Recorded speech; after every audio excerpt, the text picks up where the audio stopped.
सुनो, कथा सुनने का नियम होता है।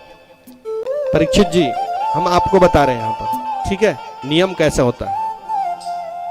जितासनो जित श्वासो जित संगो जितेन्द्रिया स्थूले भागवतम नाम रूपेण यस्य भागवतम संसोलेत।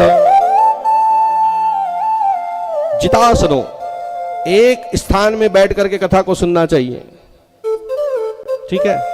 नियम का पालन आपको करना है, उन लोग करे ना करे हमको नहीं मतलब महाराज, क्योंकि खैर आप लोग को भी करना चाहिए, लेकिन आप हमारे परीक्षित हो। यहां पर नियम बता रहे हैं हम, गोकर्ण महाराज जी वहां बता रहे हैं, हम आपको बता रहे हैं। एक स्थान में बैठ करके, सुंदर आसन में बैठ करके भगवान की कथा को सुनना चाहिए। चाहो तो 9 दिन तक उपवास रखो, ठीक है महाराज। हाँ, अगर आप में शक्ति है, शरीर साथ दे रहा है, तो 9 दिन तक के उपवास रख करके भगवान की कथा को सुनना चाहिए। अगर शक्ति नहीं है तो बढ़िया सुंदर फल खा करके अपने व्रत का पालन करो। अगर उसमें भी शक्ति नहीं है तो एक टाइम भोजन कर लो महाराज, ठीक है। यह हमारे भागवत में आदेश दिया है, एक टाइम भोजन करके भागवत कथा को सुनना चाहिए। उसमें भी अगर कहीं नहीं पूरते हो महाराज, उसमें भी शक्ति नहीं है, तो दोनों टाइम भोजन करो, लेकिन ऐसा भोजन करना जिसमें आपको बार बार उठने के लिए ना पड़े, सुस्ती आलसी नींद ना आए, ऐसा भोजन करना, ठीक है। अल्प आहारेण भोजेत, थोड़ा बहुत।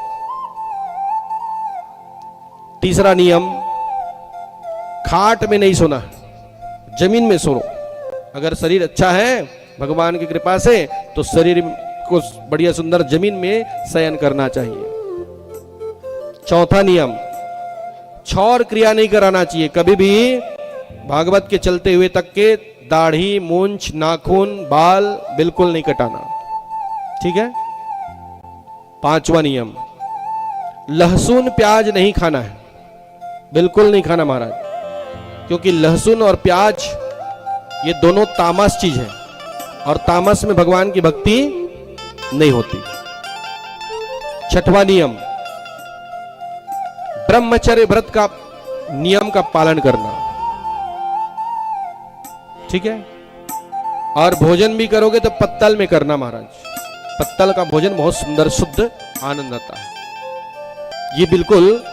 और 9वां नियम, ऐसी वाणी बोलिए मन का आपा खोए, औरन को शीतल करे और आपो शीतल होए।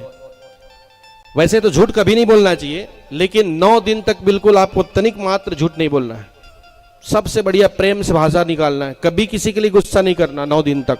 वैसे तो कभी नहीं करना चाहिए, लेकिन 9 दिन तक इतना अपने इस शरीर को बांध करके रखना, इस शरीर में इतना प्रेम डाल देना कि इस वाणी से सबके लिए आप मीठी वाणी निकलना चाहिए, किसी को बुरा ना लगे ऐसा शब्द बिल्कुल नहीं निकालना महाराज। जो ऐसा नियम का अगर कहीं पालन करेगा तो निश्चित ही उसके लिए विमान आएगा महाराज। सब हाथ उठाया, बोले हमने भी एक स्थान में बैठ करके हम कथा सुनेंगे महाराज, हम भी आपका जो नियम बताए हो बिल्कुल हम पूर्ण करेंगे। अब तो महाराज बोले जब ऐसा बात है तो सुनो, बढ़िया आनंद के साथ में फिर यही गोकर्ण महाराज जी के यहाँ फिर भागवत भगवान का सुंदर आयोजन हो गया।